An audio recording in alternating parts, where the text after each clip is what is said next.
know everyone is just jumping in, but hello everyone. Welcome to the first annual Empower Girls Mental Health Youth Girls event. We are talking with these three amazing ladies, are activists and professionals to dive into what mental health looks like for young girls, resources, how the media portrays mental health, and how to be there for and ask questions with professionals and activists, learn how to make change and find strategies to be there for girls that are dealing with mental health issues. I'm Kylie Montigney as your moderator and founder of Empower Girls. Joining us as speakers, we have Uzi, who's a mental health advocate, um, Jessica Burke, who's a leadership coach, and Stephenie Valdez, who's a teen and tween coach and mentor. Thank you, ladies, for coming on and joining us. Really appreciate you taking the time. Oh, thank you, Kylie. Thank you for having us.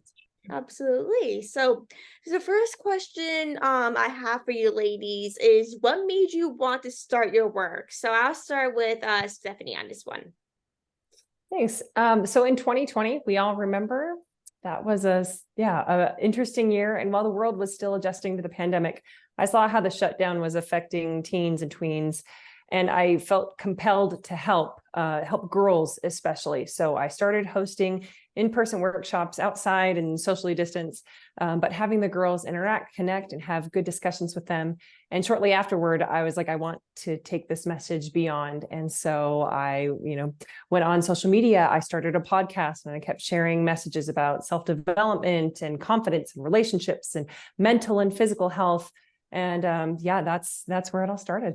Ooh, I want to add to that. Like, if the pandemic never happened, like, do you think you'll ever be doing your work you're doing now? I do think I would have. I've actually always had a big interest in helping girls build confidence. Like it started when I was in college, just certain things that I was interested in, or magazine clippings that I would collect, like stars without makeup, like I was like, why is this such a big deal? And so it shouldn't have to take a big worldwide event, but because of the impact it had, it sure pushed me into it. So yeah, I'm glad to I be love here. that. And with Uzi as well, like, what I know when you had your personal journey with mental health over the couple of years, I know I had you on a podcast and talk about it recently, but if people never listened to the episode I did with you, or keep up with you on your platform, like, what made you want to start your work?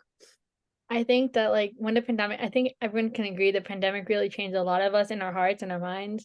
And I think that's where mine sort of stepped in, because I think before high school, it was right after high school, but it was during COVID. So it was mid COVID, I think, 2021 to mid COVID.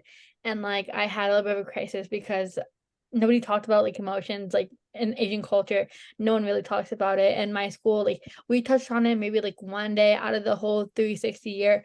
So we learned about it. I'm like, okay, yeah, no big deal, rub it off. And after that, we never really came back to it in school. And I was like, that really irked me, because I was I'm like, we learn about everything else 360 days a week, where we only learn about this topic one day out of the 360 days on top of my own journey. So I was like, I'm gonna change this because it's not okay. Yeah, I love that. It's especially with living in a society where, especially with COVID, a lot of young girls had dealt with mental health. Especially with me, I had dealt with many mental health issues throughout my life, anxiety. But with mental health, it really progressed with COVID, of course, with being home, after it was for you as well. We couldn't do anything when we were home. We had to be isolated with our families, and it was a different thing. It made us realize, okay, how can we take care of ourselves during this time? But Jessica, if people are also not familiar with your work, tell us more about your work and everything, your awesome things you're doing. Yeah, for sure. I mean, I always hear so much in the previous shares as well. It's we each have our own story with what we went through as a younger girl navigating some of these things. And I think a lot of it is just born out of a desire to help them along and give them resources and tools that we may not have had ourselves. And I couldn't agree with you more, Uzi, that it is shocking sometimes that this isn't built more into a school curriculum or emphasized a bit more, though COVID may have helped shift that somewhat. But my story was just that I myself was a bit of an overachiever, is what I like to call myself. And I'd been practicing law for about 8 years. and was ready for a career change. And I myself worked with a coach, and I found the experience very impactful. And I just thought, why didn't I do any of this earlier? Why didn't I look and learn more about myself at a younger age? And I just started to look around at what was out there for girls who were in high school and emerging into young adulthood, and there isn't enough, in my opinion. So I felt like there was a big gap. And that motivated me I always wanted to make more of an impact. I found that my legal career wasn't hitting that piece. And one of my values is impact. And so I got certified as a youth leadership coach and started my work. And funnily enough, to both Uzi and Stephenie, that was also around 2020. So there was some magic in the year in 2020, I swear. Yeah, it really is. Like, if it wasn't, I can add that, because like, if it wasn't for COVID, like during the pandemic, I wouldn't be doing what I was doing. I feel like COVID really, shifted things on how people started their careers and what they really want to pursue. Like, I feel like people really just had more time in 2020 once the pandemic started to really think about, like, okay, what do I want to do with my future? Like, what's the best thing I should do to make an impact on others, whether it's like mental health, leadership, inspiring other people. Like, it really made, a difference in everyone's lives, and mentally or physically. But in your opinion, like, why do girls, deal with mental health problems? And we can start with Uzi on this one. For girls, I think a lot of people don't touch base on the fact that like a lot of people, I think on social media, like I think it was like a month ago, I was like reading about like how people think that women like suffer more than men do, and it was like, I don't know, it irked me a lot because like I feel like men and women like both have like the same amount of mental health. We're all human, so technically, if we're speaking like physically, we all have mental health. Like whether nobody has it more than one another. Yes, it might be worse than someone else, but we all at the same time we're all experiencing it. So it's like we appreciate it very differently, where it's like they talk about, oh, like this woman's mental health and then this men's mental health, and they make it two separate topics, but really it's just the same topic on different genders, which is completely fine. But at the same time, girls' mental health, a lot of people don't talk about it. Like in Asian culture, nobody talks about it, and I had to be the change, because a lot of Asian girls commit suicide, a lot of Asian guys commit suicide because they don't have that safe space, they don't have that place to go to of like when they're struggling, or like when they need someone to talk to. It's like there's like nowhere to go, because we're taught in Asian culture at the beginning, you don't talk about emotions, you don't cry in front of people. When someone asks you if you're okay, you say yes, otherwise you don't say anything. And I think for a while I listened to those rules until I realized how wrong it was, and I was like, okay, this is not okay. Like these teachers and teachings are really wrong. So I think women's mental health needs to be talked about more, so like as well as men. So I think we're all affected, but like people need to talk about it more, because if we don't, it's like the stigma's going to continue. And like the reason why we do, I think what we're all doing is to reduce that stigma, because there's so much of it and people don't talk about it enough. That is so true, because like with mental health, like it really is a serious matter, not just in girls, but also men as well. Like, I feel like you said, Uzi, like you're so right on that, because like with men and girls, like they both deal with mental health. It's not more than one other, but there is stigma around both men and girls' mental health. Like, who men have to keep their emotions inside because they need to act tough, and while women are hardworking and doing all these amazing things, there is both, stigma around those both two things. But like, to add with that, Stephenie, like, why do you personally think, girls deal with mental health?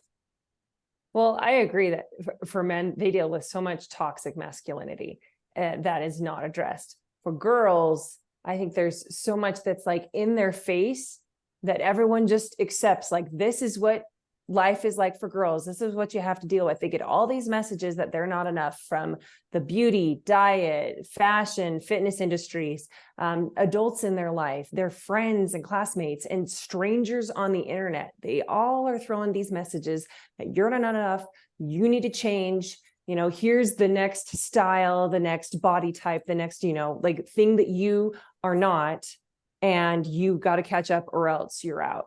And it's just a rat race. You can never reach the finish line because it keeps changing. It keeps shifting, these impossible standards of perfectionism.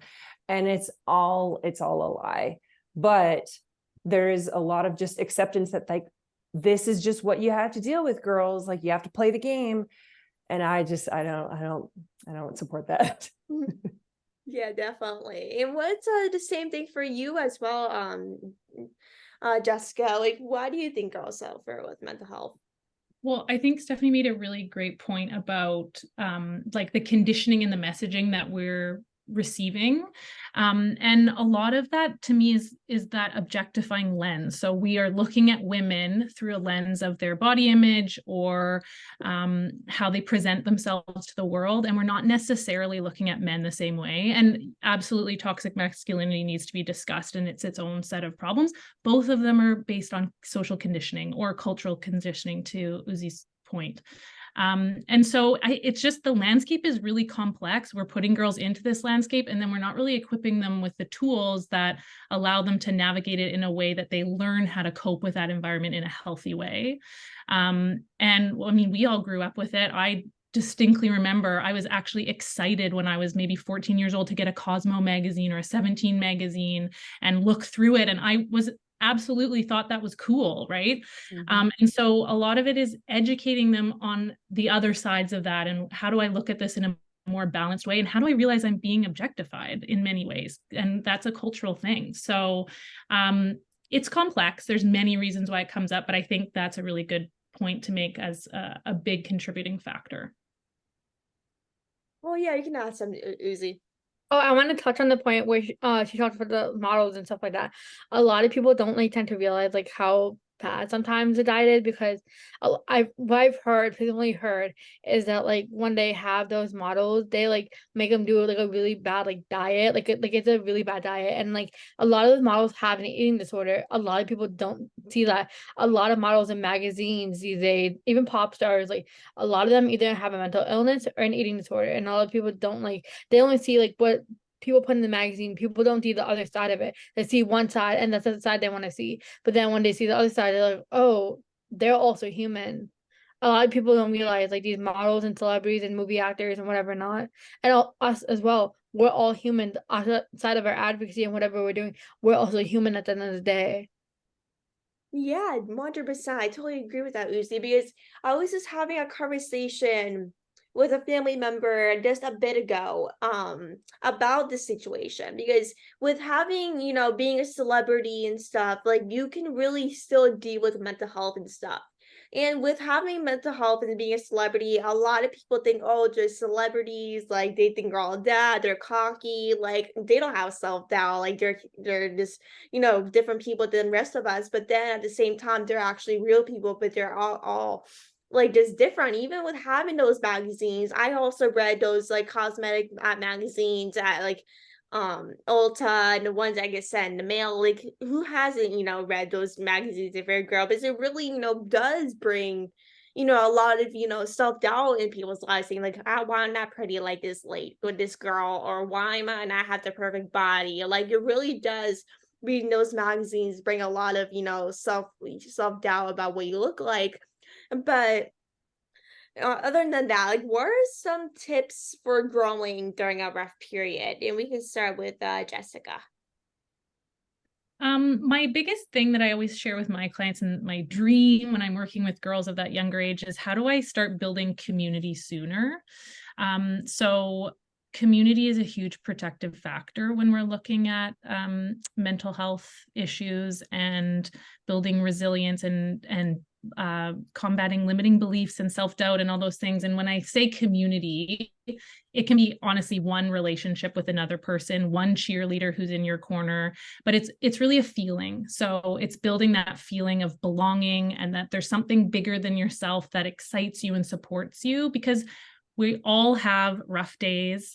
Certainly it's important to track that and see if it's, becoming a pattern and becoming more consistent. But I know, spoken from my own experience, that when I know I have people I can share those with, and I don't have to go through them alone, and I know I have people who can reflect back to me what makes me awesome and special, and that to me is really my community, then I'm going to be able to weather that storm more effectively. And you have to build it in yourself as well. But I really feel like some of the issues we're seeing now, and sort of the loneliness epidemic that we're seeing, is a lack of community and a lack of that feeling of belonging.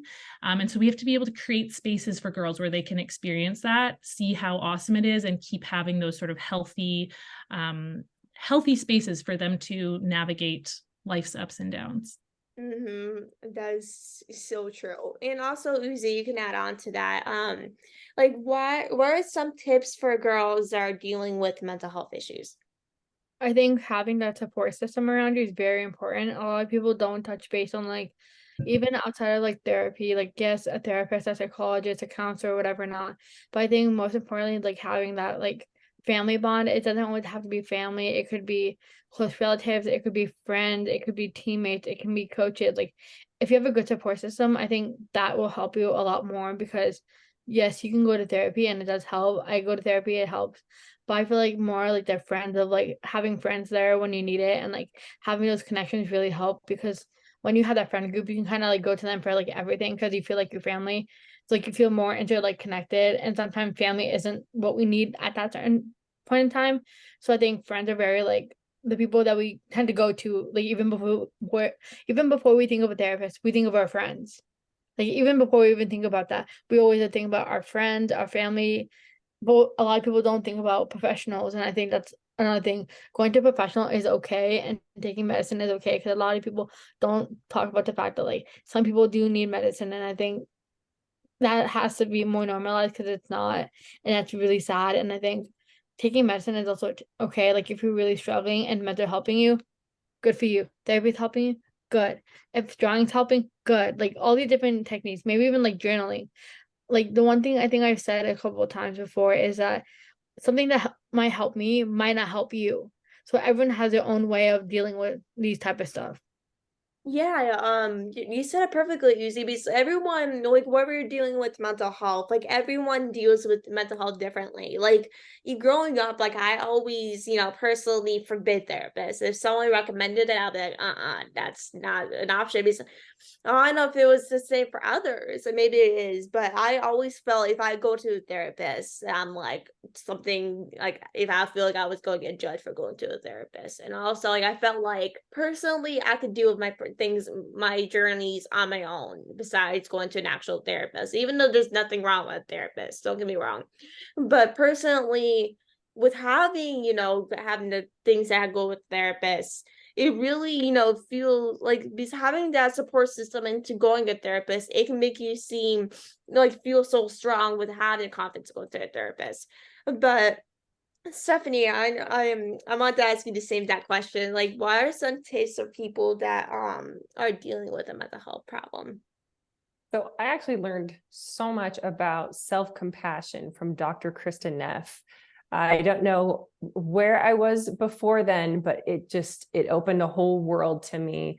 Practicing self-compassion is like speaking to yourself like you would to a dear friend going through a difficult time. Like I think about the types of self-talk that I have when I'm having a hard time or when I mess up, and the types of things, the thoughts that I've had, I would never say to a friend who is having a hard time. And it really shouldn't be any different with ourselves.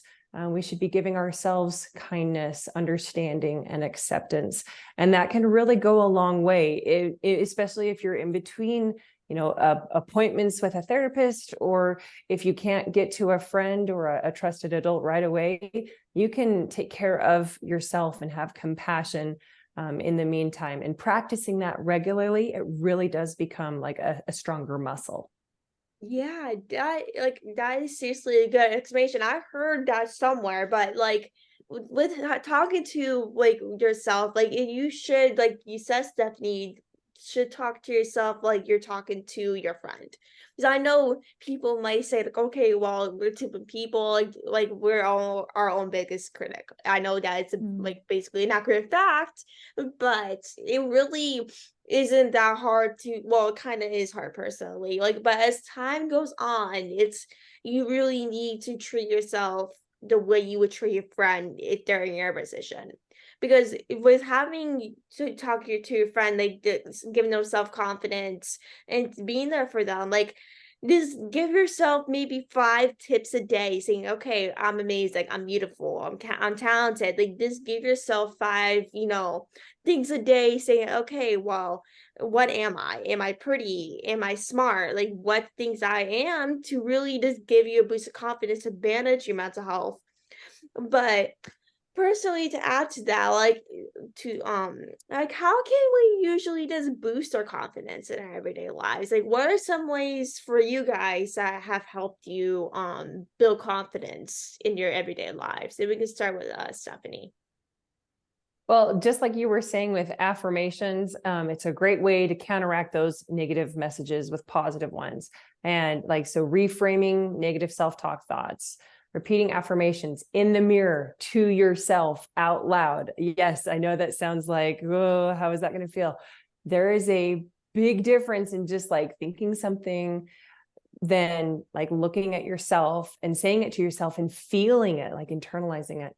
I am on Insta and TikTok, and some people may be like, oh, why are you on TikTok? Well, there's a lot of negative stuff out there, but there's also a lot of goodness. There's a lot of great communities out there of people who understand maybe if you are neurodivergent or if you're struggling with something.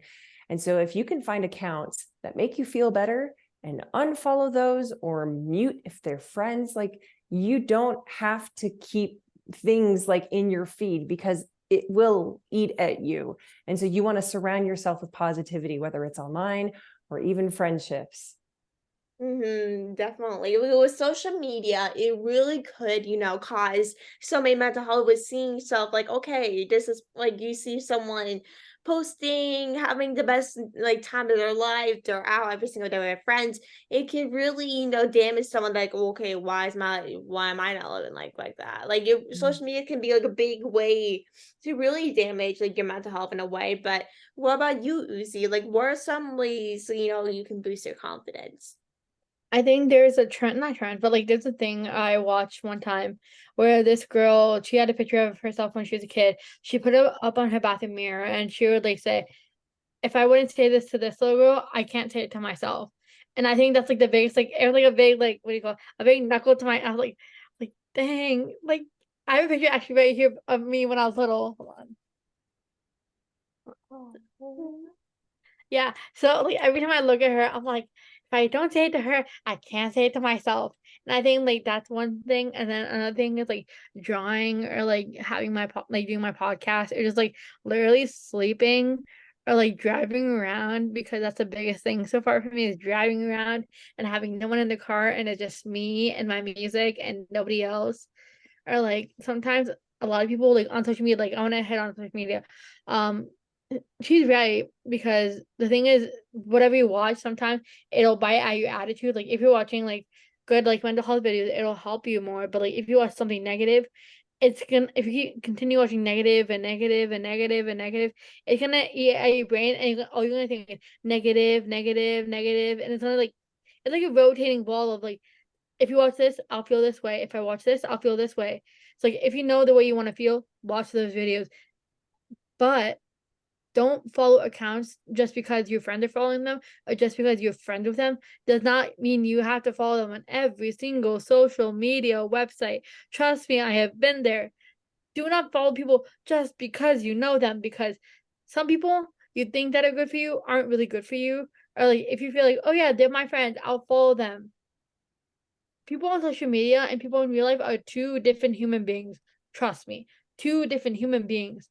So I think that's very different. Like you have to be very like I'm very selective of my friends. I had some friends, I let them go because they weren't like making a positive influence in my life. And I only want the positive and good vibes in my life. I don't want that like negative, like weird type of vibes. Like if I feel something I immediately pull away. I'm like, okay, is it good for me? Is it bad for me? If it's good for me, I go back.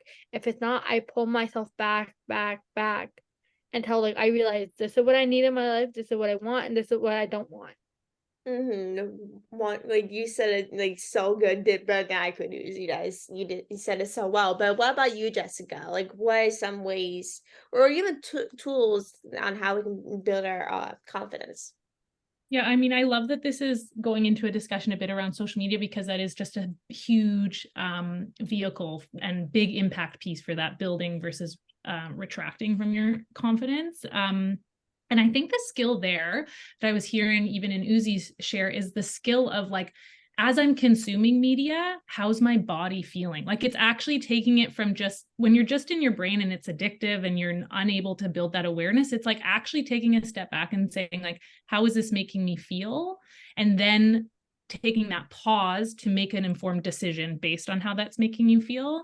And the apps are not designed to allow you to do that. So you really have to be conscious of it. So that was my one thought on the social media piece.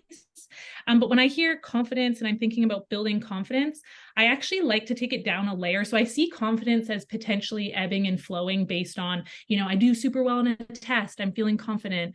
I get a job I want, I'm feeling confident. I don't get it, I'm feeling less confident. So it sort of has this ebb and flow. But if we go a layer deeper and we're looking at self-love and self-worth, I think that's actually the piece we really want to focus in on. And how do I love myself and think that I'm worthy, regardless of what's going on up here with the up and down of life, or my achievements or non-achievements or whatever it is. So building that self-worth and self-love practice, which is a practice. I am in my late 30s and I'm still working on that practice. So I would just say starting earlier on that practice, and like the affirmations piece and all these pieces. What's so exciting is that for girls who are starting this earlier, they're building those neural pathways in a certain direction. Whereas sometimes when you're starting later in life, you're having to reverse them. And that's so much harder. So just being proactive about that, I think, is a really great first step. 100%. Like, even if I'm 17 years old, like Jessica, like I'm still working on that as well. Like, no matter how old you may be, like there's always something to work on through confidence. Like, there's always ways you can grow, no matter if you're in your 30s, 40s, 50s, no matter how old you are, there's always time to learn for your mental health. But Yuzi, do you want to add to that? I just want to add one thing. I love how you guys said that, but like I feel like we're never really done learning, because one of my teachers always said, life is a lesson constantly learning something. Even when you graduated, like college, I'm about to graduate, and like you, even if you're graduating, does not mean you stop learning. There's something you're learning every single day, believe it or not. You're gonna learn something new every single day of your life, believe it or not, whether that's good or bad. So we're constantly learning on a like we don't even know we're learning, and we're learning already. Like right now, we're learning so much together and we don't even know it. 100%. That's so well said. And before we head off, I want to ask you guys like a very quick question. Like, how can we be there for young girls that are dealing with mental health? And we can start with Jessica. I think it kind of goes back to that question we asked earlier of just how we support them. And so I just want them to have trusted humans in their life so that they know they don't have to be alone in whatever experience they're going through. I love empowering them with tools so that they have belief that they can navigate some of it on their own. And Stephenie made a really good point. You can't always access someone else, but you never want to feel alone in an experience. So my dream is that they have at least one friend or trusted adult that they can share with if they're going through something. And so I think as the generation above them, it's really our role to help ensure that they have that and create spaces for them to grow that. And what about you, Stephenie? What are some ways people can support each other through mental health? So one thing I've learned both from working with girls, and also I've got my own teen and tween, as much as we want to rush in and solve a problem and fix everything, I sometimes need to like stare at the dragon before I go in and slay it. And so I think that what can really be helpful is helping a girl know that like you see what she's going through. She's not crazy. She's not wrong. She's not alone. That you care about her and that you're here for her. And then like she can be involved in deciding how to move forward and considering what she needs and where she wants to go from there, knowing that they're not alone, which it can feel so lonely to go through an individual struggle, even if other people are feeling depression, you're feeling it in your own way. But knowing that there's someone who will go down into that pit with you and sit with you as long as you need to and help you get out of it, I think can be really, really helpful. It really could. Like it's for personally, very quickly, like very every person that is dealing with mental health, whether it's like anxiety, depression, always has to have, a few people around them, whether it's like family or friends, or even just the people that you work with. Of course, work relationships are very important, can really make a huge factor, especially if you are doing so many things and trying to struggle with managing so many things, whether it's like, oh, I'm working two jobs and a family, making dinner every single night, and also coming home and working and being exhausted. Like it can really, take so much energy and it takes a lot of value to the point where like, okay, how can I find some people to say like, oh, hey, what are some tips that work for you? Or like that, like with having a management between whether it's like work, family, and taking time for yourself. And that's something for personally that I struggle with to this day. Like this is something I often have like that thing where I'm like, oh, I overbook myself where I shouldn't have every single day. So it's very, having that workingness of, trying to figure out, okay, how can I make that management between the things I love. But what about you, Uzi? Like what are some ways like people can really, be there for girls that are dealing with mental health? I think definitely like this, not always giving advice is the best thing. Sometimes the girls just need you to like be there and be a listening ear and like let them vent. Not like don't just give them advice just because you like don't know what to say. Be there, just listen to what they're saying. Sometimes not everyone needs advice. Sometimes all they need is someone to listen, say, "Hey, I understand. I'm listening. How can I help?" And I feel like that's the biggest thing, or like the next biggest thing. I think one of the things that I always do when I'm like struggling, I'll like text my friend. I'm like, "Hey, can we talk? Or like, can we call? Can we hang out and talk?" And I think like having that person like in person as well is like very helpful because that person sitting like right next to you and you can like feel it, like they actually care via text. Like you can't always tell what someone's intentions are over text because they're text, and you can sort of tell it through your friends, but like for me, I can't really tell when someone's texting if they mean something or not. Sometimes I can, but like I feel like in person is so much better. Or just like having like hanging out together and talking about life together, talking about each of your problems and helping each other. I think in person is the best way, or like even seeing a therapist is like the best way. Okay, it's really helpful. Taking meds also is another one thing I do. I think the next thing I like really like is like when we just like sit there and we're just silent and we're like, okay, you get it? Like, yeah, I'm like, you get it? Uh-huh. And like it makes that bond and it helps, like even without having advice, it helps. Just having that close friend group with you, knowing that you're not alone and you're not going through it alone, and there's people there to support you. I love that. And before we head off, if anyone has like the attendees are there listening currently, feel free to send over questions before we wrap up. If you have any questions about anything, but before we wrap up, like how can people connect with you if they want to connect? And we can start with Jessica. Yeah, I'm on Instagram and TikTok as well. I also joined the TikTok to be with my fellow Gen Zers. So I'm at Rise Girl Coaching, and Rise is spelled R-I-Z-E, and I'm on Instagram at Rise Girl Coaching as well. Would love Perfect. to. What about you, Stephenie? Yeah, you can find me on Insta or TikTok at Empowerful Girls, like EMPOWER, the word empower, full girls, or empowerfulgirls.com. Awesome. And lastly, how about you, Uzi? Okay, so my Instagram is UziWorld20, UZIWORLD, and the number 20, soon to be 21 in 2 months. So if you look at me up 2 months, it's gonna be 21, not 20. And on TikTok, you can just find me at UziWorld. Perfect. Everyone, make sure to go check these wonderful ladies out on social media. Thank you, ladies, for coming on and taking the time to chat in this panel. I really appreciate all the work you guys are doing.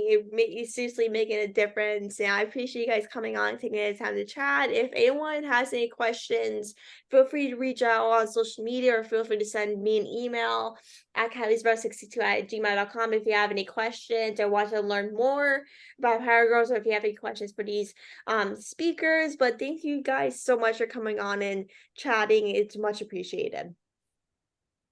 Oh, this was great. Thank you so much, Kylie, for organizing it. Absolutely. I absolutely love this. We should do this like a once a year thing. Like this is gonna help so many people. Like I can already tell you.